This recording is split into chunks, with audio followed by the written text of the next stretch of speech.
Ayol hammomda yuvinayotgan edi. Bir payt uning boshida bir narsa paydo bo'ladi. U orqasiga o'girilib, hech narsa yo'qligini ko'radi. Ayol tinchlanib yuvinishni davom etadi. Biroq orqasida qora qo'l paydo bo'layotganidan bexabar edi. U qo'lni ko'targanida qora qo'l nojo'ya harakatini boshlaydi. Ayol oxir-oqibat xavfni anglab yetadi va biror bir narsa qilishga qaror qiladi. U sekin hammomdan chiqadi va ajablanarli tarzda uning oldida bir ruhni ko'radi.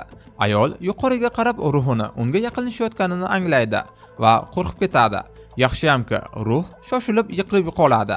Ayol tezda o'sha tomonga yuguradi, lekin hech narsa yo'q edi. Keyin u yuqoriga ehtiyotkorlik bilan ko'tariladi va ichkariga kirish uchun eshikni ochadi.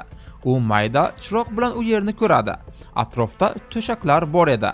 Ayol rasmni ko'rib unga qaraydi, lekin ruh uning orqasida paydo bo'lib bir ovozda qichqiradi.